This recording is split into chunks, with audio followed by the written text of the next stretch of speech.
1.5% की अनुमत सीमा के अंतर्गत है। मैं वर्ष 2023-24 के लिए जीएसडीपी के 2.96% के राजकोषीय घाटे का प्रस्ताव करता हूं, जो कि अनुमेय सीमा के अंतर्गत है। सकल ऋण स्टॉक को भी हम निर्धारित सीमा में रखने में सफल रहे हैं। संशोधित अनुमान 2022-23 में ऋण जीएसडीपी अनुपात 25.78% है, जो कि निर्धारित सीमा 33.3% की सीमा में है। वर्ष 2023-24 में ऋण स्टॉक जीएसडीपी का 25.45% प्रक्षेपित है, जो कि निर्धारित मानकों 33.1% से बहुत नीचे है। हम राजकोषीय विवेक के मार्ग पर आगे भी अग्रसर रहेंगे, क्योंकि ये सतत आर्थिक विकास का एकमात्र रास्ता है। माननीय अध्यक्ष महोदय, राज्य के सार्वजनिक क्षेत्र के उपक्रम पर्याप्त पूंजी निवेश करके विकास में महत्वपूर्ण भूमिका निभा रहे हैं। ये अनुमान है कि राज्य के सार्वजनिक क्षेत्र के उपक्रम आगामी वित्त वर्ष में लगभग 7500 करोड़ रुपए का अतिरिक्त पूंजी निवेश करेंगे। मुझे ये बताते हुए भी खुशी हो रही है कि राज्य के सार्वजनिक क्षेत्र के उपक्रमों में काफी सुधार दिखाया है और कई उपक्रमों की वित्तीय स्थिति मजबूत हुई है। मेरा प्रस्ताव है कि वर्ष 2022-23 में लाभ में चल रहे सभी राज्य सार्वजनिक क्षेत्र के उपक्रम अपने लाभ का 25% राज्य सरकार को हस्तांतरित करेंगे, ताकि सरकार के विकास लक्ष्य को पूरा करने में अपना योगदान दे सके। सरकार ने मौजूदा बीमा योजनाओं को समेकित करने, मानकीकृत सुनिश्चित करने और दावों की प्रक्रिया को सरल बनाने तथा लोगों को सीधे लाभ प्रदान करने के लिए हरियाणा परिवार सुरक्षा न्यास की स्थापना की है। न्यास निम्नलिखित का कार्यान्वयन करेगा। उच्च जोखिम वाले क्षेत्रों में काम करने वाले वर्ग सी और डी श्रेणी के कर्मचारियों और सफाई कर्मचारियों के लिए मुख्यमंत्री हरियाणा कर्मचारी दुर्घटना बीमा योजना। छोटे कारोबारियों के लिए दुर्घटना में मृत्यु या स्थायी दिव्यांगता के लिए मुख्यमंत्री व्यापारी सामूहिक निजी दुर्घटना बीमा योजना। अंत्योदय परिवारों को सामाजिक सुरक्षा कवच देने के लिए मुख्यमंत्री परिवार समृद्धि योजना। स्ट्रीट वेंडर्स, छोटे कारोबारियों और व्यापारियों जिनका वार्षिक कारोबार 1.50 करोड़ रुपए तक है, को प्राकृतिक आपदा या आग के कारण परिसंपत्तियों के नुकसान के मामलों में मुआवजा प्रदान करने के लिए मुख्यमंत्री व्यापारी क्षतिपूर्ति बीमा योजना के संशोधित दिशा निर्देश हाल ही में अधिसूचित किए गए हैं। ये योजना भी 1 अप्रैल 2023 से शुरू हो जाएगी। मैं परिवार पहचान पत्र में सत्यापित डाटा के आधार पर 1.80 लाख अर्थात 1,80,000 रुपए तक की वार्षिक आय वाले परिवार के सदस्यों की मृत्यु या दिव्यांग होने पर सहायता प्रदान करने के लिए दीनदयाल उपाध्याय अंत्योदय परिवार सुरक्षा योजना नामक एक नई योजना शुरू करने का प्रस्ताव करता हूं। ये योजना मृत्यु या स्थायी दिव्यांगता के समय व्यक्ति की मृत्यु के आधार पर सहायता प्रदान करेगी। प्रस्तावित सहायता 6 वर्ष की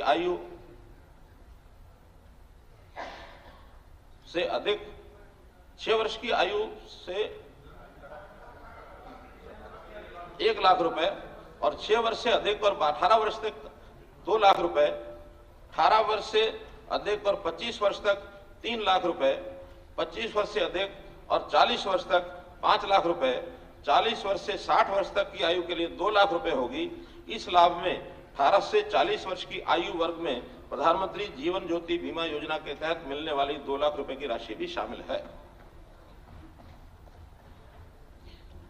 सरकार के सभी विभागों, पंचायती राज संस्थानों और शहरी स्थानीय निकायों में आंतरिक लेखा परीक्षा करने के लिए हरियाणा सार्वजनिक वित्त जवाबदेही अधिनियम 2019 को अधिसूचित किया है। मैं सरकारी स्थानीय निकायों और गैर सरकारी संगठनों जो सरकार से वित्तीय मदद लेते हैं में उचित प्रक्रिया का उपयोग करने, सरकारी संपत्ति की सुरक्षा और संसाधनों के दुरुपयोग पर रोक लगाने के लिए आंतरिक लेखा परीक्षा करने के लिए राज्य लेखा परीक्षा विभाग बनाने का प्रस्ताव करता हूं। जहां तक संभव होगा आंतरिक लेखा परीक्षा फेसलेस मोड में इस उद्देश्य के लिए स्थापित पोर्टल के माध्यम से की जाएगी। उदाहरण के तौर पर हरियाणा इंजीनियरिंग वर्क्स पोर्टल को सभी इंजीनियरिंग कार्यों के लिए ऑडिट से जोड़ा जाएगा, जिसके परिणाम स्वरूप अंबाला का एक लेखा परीक्षा अधिकारी पलवल में किए गए इंजीनियरिंग कार्यों पर हुए व्यय का लेखा परीक्षा कर सकता है। इससे सार्वजनिक व्यय में भी पारदर्शिता और अधिक जवाबदेही सुनिश्चित होगी। डीबीटी हरियाणा का सीधे लाभ अंतरण पोर्टल सितंबर 2017 में परिचालन में आया था। डीबीटी पोर्टल पर 142 योजनाएं ऑनबोर्ड की गई हैं, जिनमें से 68 केंद्र प्रायोजित योजनाएं हैं और 84 राज्य की योजनाएं हैं। वर्ष 2022-23 में दिसंबर 2022 तक लाभग्राहियों को 11,250 करोड़ रुपए का डीबीटी के माध्यम से अंतरण किया गया है। इस स्कीम के शुरू होने के बाद 36.75 लाख फर्जी लाभार्थियों को हटाने से 1182 करोड़ रुपए की अनुमानित बचत हुई है। माननीय अध्यक्ष महोदय, पीपीपी डाटाबेस में उपलब्ध डाटा का उपयोग करते हुए सरकार ने विशिष्ट विभागों को नागरिकों की देखभाल की जिम्मेदारी सौंपने का निर्णय लिया है। 6 वर्ष तक के आयु समूह को महिला एवं बाल विकास विभाग को सौंपा गया है, ताकि हर जरूरतमंद बच्चे की देखभाल की जा सके, भले ही बच्चा वर्तमान में आंगनवाड़ी केंद्र में जा रहा हो या नहीं। 6 वर्ष से अधिक और 18 वर्ष तक के आयु समूह को यह सुनिश्चित करने के लिए स्कूल शिक्षा विभाग को सौंपा गया है कि कोई भी बच्चा स्कूल से बाहर न रहे। 18 वर्ष से अधिक और 25 वर्ष तक के आयु समूह को उच्च शिक्षा विभाग को यह सुनिश्चित करने के लिए सौंपा गया है कि प्रत्येक युवा या तो शिक्षित हो या नौकरियों के लिए कौशल प्राप्त हो। 25 वर्ष से अधिक और 40 वर्ष तक के आयु वर्ग को युवा अधिकारिता एवं उद्यमिता विभाग को सौंपा गया है, ताकि इस आयु वर्ग के युवाओं के लिए कौशल, उद्यमिता एवं रोजगार सुनिश्चित किया जा सके। 40 से 60 वर्ष तक की आयु की देखभाल राजस्व एवं आपदा प्रबंधन विभाग द्वारा की जाएगी और 60 वर्ष से अधिक आयु वर्ग के लोगों की देखभाल सेवा विभाग द्वारा की जाएगी। ये सरकार को राज्य के लोगों तक पहुंचाने का महत्वाकांक्षी कार्यक्रम है। मैं आशा करता हूं कि इस कार्यक्रम के लिए प्रत्येक सरकारी अधिकारी व कर्मचारी सेवा भाव से अपना दायित्व निभाएंगे।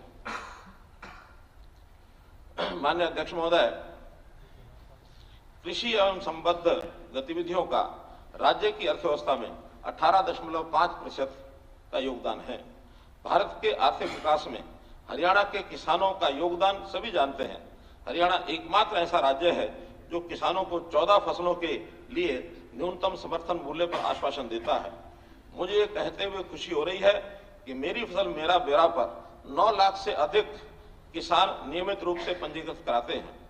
मेरी फसल मेरा ब्यौरा को व्यापक रूप से अपनाने से राज्य के लिए मेरा पानी मेरी विरासत, धान की बीज से सीधी बिजाई के लिए वित्तीय सहायता, तिलहन और दलहनों को बढ़ावा देने और बाजार भाव न्यूनतम मूल्य से कम होने पर सहायता देने के लिए भावांतर भरपाई जैसी कई अनूठी पहल करना संभव हुआ है। खरीद प्रक्रिया को सुव्यवस्थित करने और सरकारी खरीद की मंजूरी के बाद 48 घंटे में भुगतान के अलावा किसानों को लाभ का सीधा हस्तांतरण सुनिश्चित करने में सक्षम रही है। पिछले 2 वर्षों में सरकार ने कृषि क्षेत्र में क्रियान्वित की जा रही विभिन्न योजनाओं के लिए 428 करोड़ रुपए के अलावा किसानों की फसलों की खरीद के 45,000 करोड़ रुपए से अधिक की राशि सीधे उनके खाते में जमा कराई है। मुझे ये बताते हुए बड़ा गर्व हो रहा है कि कृषि में आय बढ़ाने के हमारे